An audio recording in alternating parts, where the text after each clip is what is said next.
Hello बच्चों, mega mind अकादमी में आपका स्वागत है। आज हम बात करेंगे सिरपुर के बारे में। ये छत्तीसगढ़ का एक ऐसा वर्ल्ड क्लास आर्कियोलॉजिकल ट्रेजर है जिसे यूनेस्को ने भी रिकॉग्निशन दिया है। तो चलिए सिरपुर का इतिहास, इसका आर्किटेक्चर और यहाँ हुई डिस्कवरीज को बिल्कुल सिंपल इंग्लिश में समझते हैं। तो सबसे पहले द बिग न्यूज, पता है क्या है?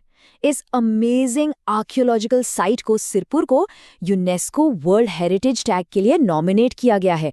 ये इंडिया के कल्चरल हेरिटेज के लिए, आप जानते हैं, एक बहुत बड़ी बात है।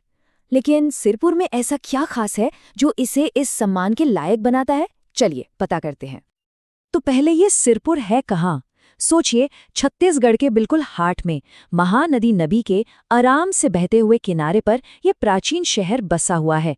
नदी के इतने पास होना उस जमाने में एक बहुत बड़ी स्ट्रेटेजिक एडवांटेज की बात रही होगी, है ना? और हाँ, ये कोई ऐसी वैसी खबर नहीं है, बिल्कुल ऑफिशियल है। गवर्नमेंट ऑफ इंडिया ने सिरपुर को यूनेस्को वर्ल्ड हेरिटेज लिस्ट के लिए आगे बढ़ाया है। पता है कब? जब आर्कियोलॉजिकल सर्वे ऑफ इंडिया यानी ASI और वहां के लोकल अथॉरिटीज ने मिलकर इस जगह को इंस्पेक्ट किया, तब ये प्रपोजल फाइनल हुआ। इससे सिरपुर को ग्लोबल रिकॉग्निशन मिलने की उम्मीद बहुत बढ़ गई है। तो सवाल ये है कि आखिर इस रिकॉग्निशन के पीछे इतना बड़ा रीजन क्या है? इसका जवाब इसके शानदार सुनहरे अतीत में छिपा है। सिरपुर का इतिहास ही उसकी सबसे बड़ी ताकत है।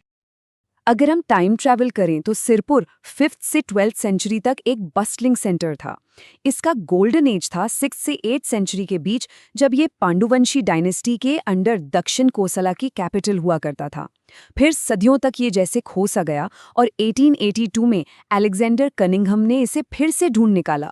लेकिन असली कहानी तो 2003 के बाद शुरू हुई, जब खुदाई में इसके राज सामने आने लगे। और जब जमीन खोदी गई तो क्या निकला? एक पूरा का पूरा शहर, जैसे कोई टाइम कैप्सूल हो। तो आइए देखते हैं कि जमीन के नीचे छिपे इस खजाने में आखिर क्या क्या मिला। इस खजाने का क्राउन जूल है लक्ष्मण मंदिर। सोचो, 7th सेंचुरी का ये मंदिर पूरी तरह से ईंटों से बना है। आज से लगभग 1400 साल पहले, बिना किसी मॉडर्न टेक्नोलॉजी के, सिर्फ ईंटों से इतना खूबसूरत और विशाल मंदिर बनाना माइंड ब्लोइंग इंजीनियरिंग है ना? ये मंदिर भगवान विष्णु को डेडिकेटेड है और इसकी नक्काशी देखकर आप दंग रह जाएंगे। पर पिक्चर अभी बाकी है। सिरपुर सिर्फ एक मंदिर नहीं है, यहाँ सुरंग टिला जैसा एक बहुत बड़ा टेम्पल कॉम्प्लेक्स मिला है। एक पूरा 6th सेंचुरी का मार्केट एरिया, रॉयल पैलेस के अवशेष और सबसे अहम, एक super advanced water management system. ये सब साफ दिखाता है कि सिरपुर उस जमाने की एक वेल प्लान्ड स्मार्ट सिटी थी। बच्चों, अगर इस टॉपिक के नोट्स चाहिए तो डिस्क्रिप्शन में दिया हुआ व्हाट्सएप ग्रुप ज्वाइन कर लेना। चलिए आगे बढ़ते हैं। देखो, ये जो बिल्डिंग्स मिली है ना, ये सिर्फ पत्थर और ईंट के ढेर नहीं है। ये उस वक्त के लोगों की, उनके कल्चर की कहानी सुनाते हैं। और उस कल्चर की सबसे बड़ी खासियत थी उसका कैरेक्टर। और शायद सिरपुर के आर्किटेक्चर से भी ज्यादा कमाल की चीज है वहां का कल्चरल सेटअप।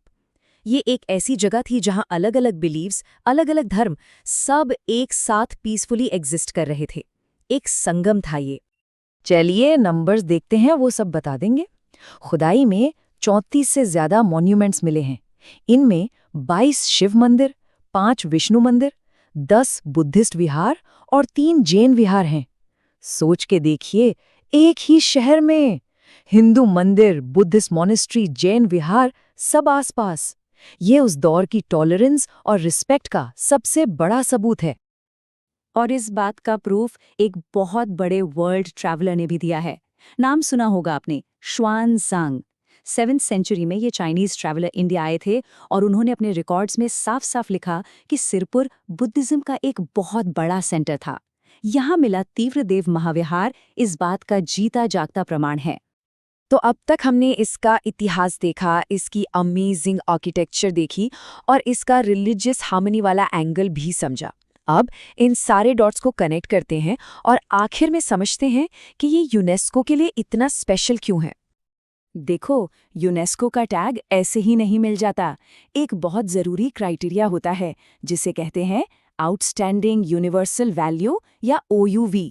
बेसिकली इसका मतलब है कि वो जगह इतनी एक्स्ट्रा ऑर्डिनरी होनी चाहिए कि वो सिर्फ एक देश की नहीं बल्कि पूरी दुनिया की, पूरी ह्यूमैनिटी की धरोहर बन जाए।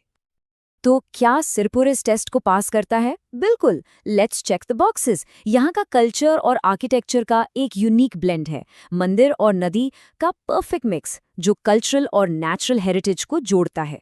उस जमाने की अर्बन प्लानिंग का एक बेहतरीन एग्जाम्पल है। और सबसे इम्पॉर्टेंट, अलग अलग धर्मों के शांति से एक साथ रहने का सिंबल है। इन्हीं बातों से सिरपुर का केस बहुत स्ट्रांग हो जाता है। लेकिन आप सोच रहे होंगे, इस टैग से होगा क्या? What's the big deal? Well, सोचिए बिना टैग के ये एक हिडन जेम है।